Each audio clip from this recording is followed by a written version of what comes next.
Today is another exciting day here at Spank Park. It is Wednesday, April the 16th. Okay, today we're going to be talking about Dalton's Law and then doing stoichiometry with gases collected not at STP that relates to kind of our lab. It's just a couple extra steps. Okay.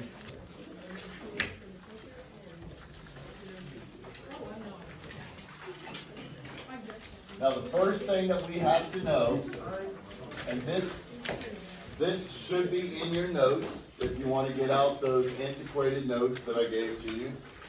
I always refer to them like that. But we're going to talk about Dalton's Law of partial pressure.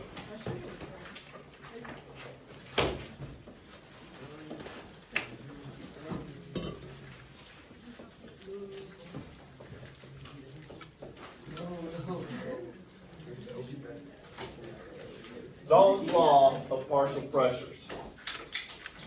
Do we see that in the notes somewhere? Yeah, what page is that on to me? Page 4. Okay? Somebody read to me on page 4 what that says. At constant volume and temperature, the total pressure exerted by mixture of gases is equal to the sum of the particles. It's equal to the sum .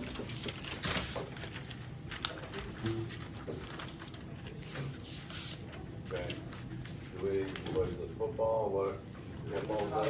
Yes, sir, a lot of football. You can talk from scratch. Okay, so this is saying, listen, this is saying that the total pressure is going to equal the sum of all the pressures of the gases in the container. And I'm not even going to put the notes up. You have them right there. So what this simply means is that if I have a container, and it's got a mixture of A, B, and C gases. It could be oxygen, hydrogen, carbon dioxide, just any 3 gases. But let's just say that I have 3 moles of A. 1, 2, 3. And then I have 5 moles of B. 1, 2, 3, 4, 5. And I have 2 moles of C. Cram a C in there somewhere. So they're all going to be moving around, right?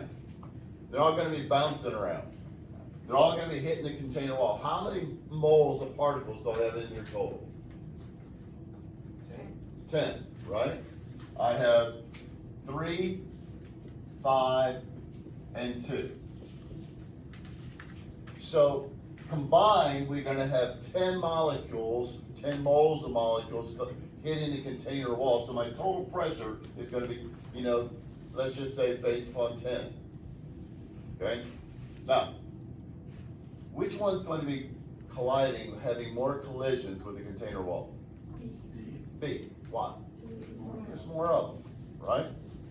So if my total pressure, let's just say that I measure in here and I say that the total pressure is equal to,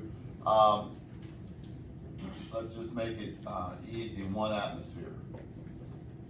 Okay? Well, what part of that 1 atmosphere do you think is due to A? 3/10, because 3 out of the 10 collisions are going to be by particle A, gas A, right? So the pressure of A is going to be 3/10 times 1 atmosphere, which is going to equal 0.3 atmospheres. So what's the pressure of B going to be? 5/10 times 1 atmosphere is equal to 0.5 atmospheres. And then lastly, the pressure of C is going to be 2/10 times 1 atmosphere. Oops, I don't want to put parentheses. Let's put the parentheses on that one. Okay, so it's going to equal 0.20 atmospheres. So Dalton's Law simply says that the total pressure is going to be the sum. These are partial pressures.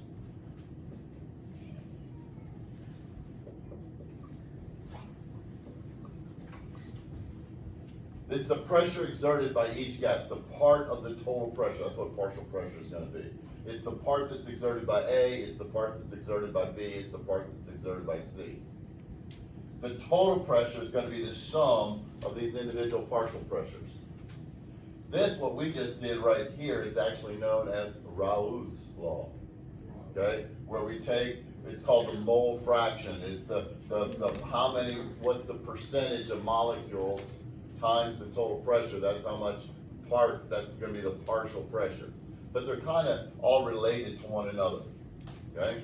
So the total pressure is always going to be the sum of an individual partial pressures. So if I have a balloon, okay? If I have a balloon, and then I have, 6 moles, I have 3 moles of A, 6 moles of B, and then 9 moles of C. Okay? Well, which one's gonna be exerting the most pressure? C. What percent? Probably 50%, 9 out of 18, right? 6 out of 18 is a third, 3 out of 18 is a sixth. Okay, so it would be 3 out of 18. Okay, so it's just based upon molecules, because pressure is caused by collisions. The more molecules, the more collisions, the more pressure. All right? How does that relate to our lab? Whenever we collect a gas by water displacement, okay, we had it all in here, and so that's our gas collecting tube, okay? So we collected, we started it with full, but then the H2O, it came out, right? And then we ended up with H2 gas up here. Right, so it's bubbling up, it reacted with the magnesium, the hydrogen gas was formed, the hydrogen gas bubbled up, and it pushed the water. That's why we had to have a one hole, we had to have holes in the rubber stopper to let that water out. So the water came out, and the hydrogen gas was collected here. But water evaporates. So as the hydrogen's bubbling through here, we have a little bit of H2O vapor in here as well. Just because water just naturally evaporates at any given temperature. So the one piece of data that we hadn't collected yet is that water vapor pressure. Because the total pressure, now we got the total pressure. What was the total pressure inside? What did we have to do in order to be able to determine the total pressure inside? What was the very last thing before you measured the volume? What did you have to do?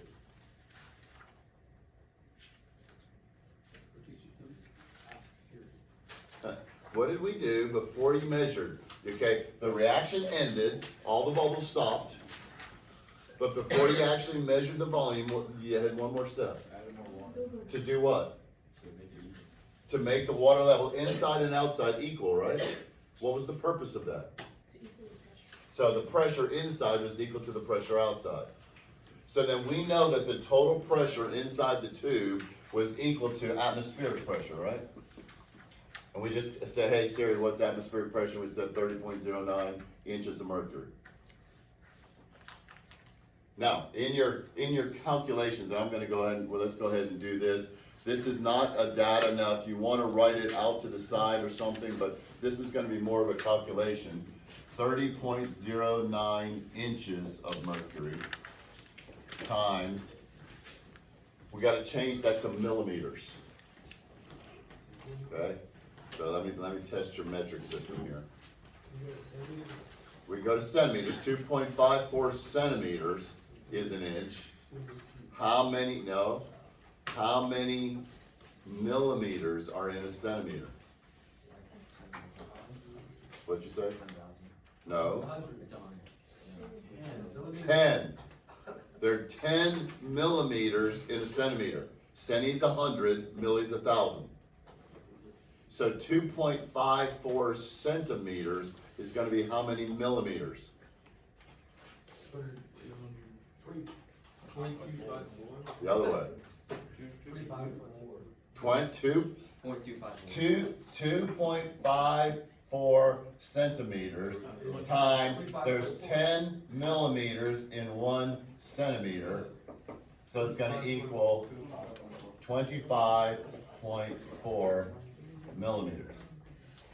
So we're gonna say 25.4 millimeters for every 1 centimeter, pardon me, for every 1 inch.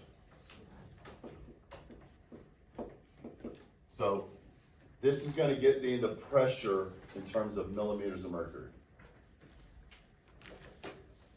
I know someone's doing that for me. Wait, how do you get 764 point. That's just the conversion factor for centimeters to inches. That's just a real common one that, it was given to you all in the first chapter when we did it, but that's just the standard conversion factor of centimeters to inches. 764 point? It's just 764. We'll just go 764 millimeters of mercury. So that was the pressure of the atmosphere. So we're a little bit above standard pressure yesterday or Monday, right? So but that's my total pressure is equal to 764 millimeters of mercury. But according to Dalton's law, that's going to equal the pressure of the hydrogen plus the pressure exerted by the little bit of water that evaporates naturally. So what do we need to know in order to get the pressure of what we say the dry gas, the gas without the water? We need the water vapor pressure. Well, what pressure is it? How much of it was this? Because the total pressure is just going to be the sum of the individual pressures. So we know what the total pressure is because we made the water levels the same, or very nearly the same. And now we just need the pressure of this. So go to the back and get your black book. Actually, it's easier, I think. Get the AP book, the gray book, and go to page like 1099. It might be 1100. It should be Appendix B in the gray book.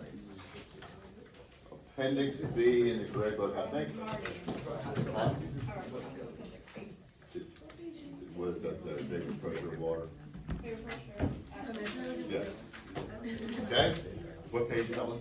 1099. 1099. In that book, 1099.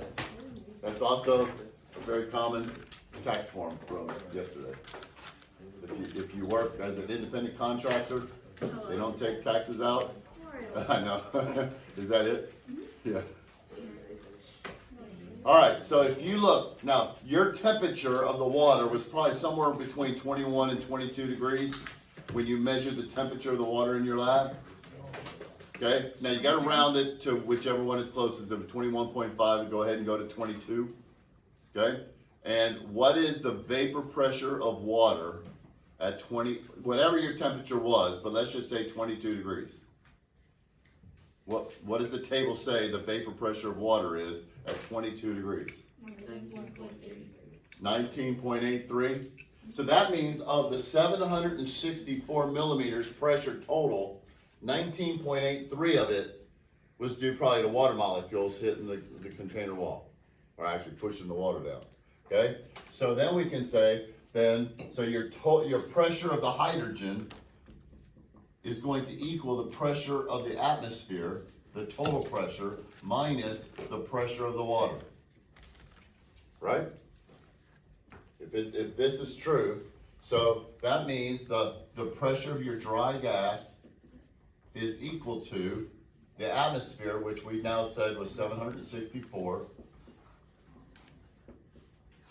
minus the 19.83.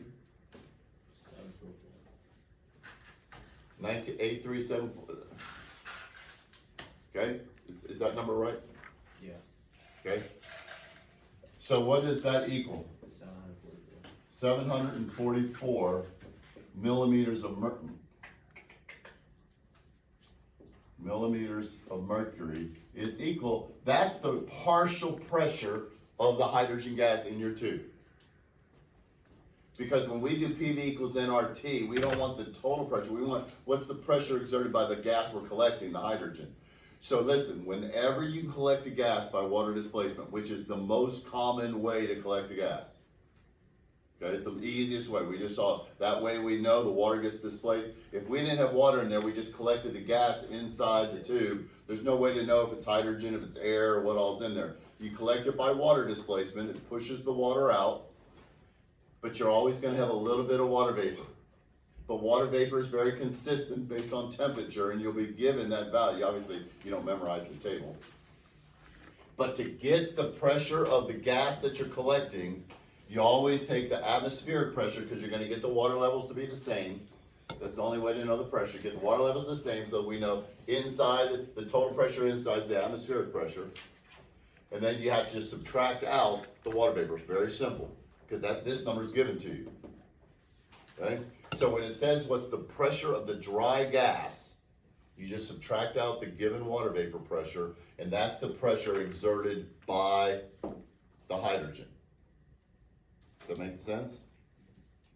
So Dalton's law, so when I blow up this balloon, okay, and I just blew it up with my breath, well, my breath has a combination of some oxygen and nitrogen nitrogen from the air, my body just inhales, exhales nitrogen.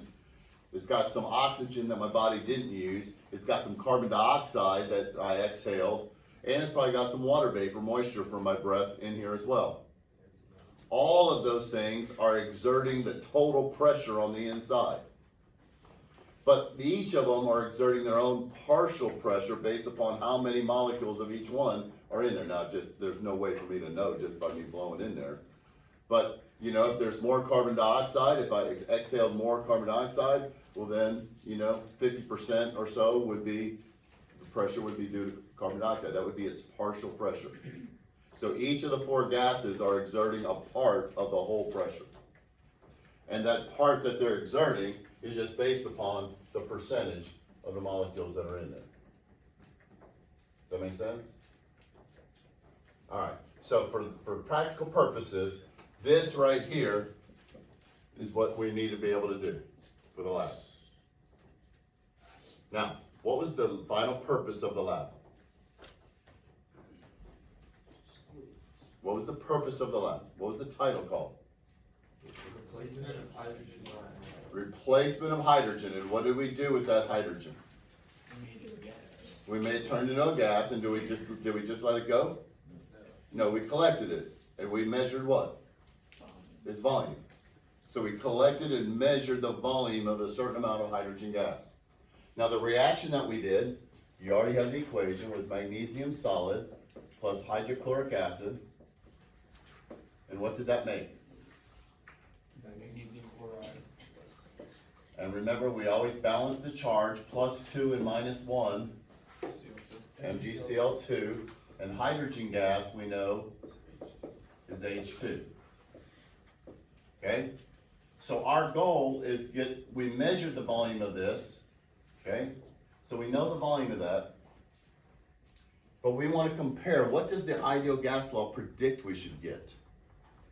So we say PV is equal to nRT. So volume is equal to nRT over P.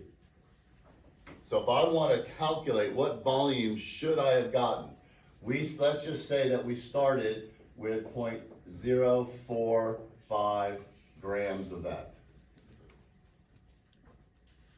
Do solids follow ideal gas law? What state do you think is the only thing that you can use in the ideal gas law? Maybe a gas. Okay, I can tell this is an honors class. Okay, only a gas can be used in a gas law. So when I plug in moles here, I want the volume of hydrogen. What volume of hydrogen could I collect? So I need the moles of hydrogen, R is a constant. I need the temperature of the hydrogen, and I need the pressure of the hydrogen. Well, what did we just calculate? The pressure of the hydrogen. Do we know the temperature of the gas? Yes. Yes. I know R always. Okay, the pressure's in, by the way, some of y'all kind of really messed up on this on the test. The pressure of the hydrogen is in what unit? The pressure of the hydrogen is in what unit? Millimeters. Millimeters of mercury. So what value of R do I need to use if it's millimeters of mercury? 62.4, because it's the one that's calculated in terms of millimeters of mercury. Some of y'all mixed and matched on the PV equals nRT problems, where you had the pressure in millimeters and then you used the 0.0821, which was atmospheres. Okay, you can use either one and it avoids having to do a conversion, but you have to make a match. And that's why units are your friend, and some of y'all are struggling to make friends with your units. Okay? So I know temperature, I know pressure, I know R. The only thing left for me to do is find moles of hydrogen. So I need to find X moles of hydrogen. This is just stoichiometry. How do I find moles of hydrogen? Use the mole. I have grams. What do I need to do it? I need to put it into moles. Grams to moles. So I need to go grams of magnesium to moles of magnesium to what? But what am I going to find if I do unknown over known? H2O. What am I looking for? What do I need right here? Moles of H2. So what do I want? I go grams of magnesium to moles of magnesium to moles. I use the mole ratio. You guys are telling me the ratio, but you got to know what you're looking for first. Okay? So I want to go from grams of magnesium to moles of magnesium to moles of hydrogen. So how do I go from grams to moles of magnesium? Molar mass of magnesium. So how then do I go from moles to moles? That's your mole ratio. And in this case, what's the ratio? 1 to 1. So however many moles of magnesium you have, that's how many moles of hydrogen you have. Okay? So then once we know moles of hydrogen, okay, we can plug that in, nRT over P, we can get what volume the ideal gas law predicts, and then I think it's calculation number 4 or whatever, is find the percent error. What's the difference between what ideal gas law predicts versus what you actually measured in your gas collecting tube? Do you need a lead? Yes, sir. The jet state active placement is at 9. Okay, well, I mean, if you're already, I don't know what that is, but if you're scheduled for it, It's like dual role. okay. That's the way you get it. All right, are y'all following me on that? We're just doing stoichiometry, but to use the ideal gas law, you have to do stoichiometry, or you're given grams, you just go to moles. You can't use 22.4 because it's not an STP. So you stop at moles, and then you plug that in. So you got two things we have to do. We got to get the pressure of the dry hydrogen. You use that pressure for P, and you have to get the moles of hydrogen just doing basic stoichiometry. Once you have that, you can plug in, get the volume of hydrogen. That's the theoretical. What you actually measured is your experimental. So you can get your percent error, how far off. And there's reasons beyond your control on why we're off some. Are y'all good with that? All right, so we'll work on that kind of today and tomorrow, but we're going to now kind of look at test corrections. So let's just kind of put that on pause and go Jags.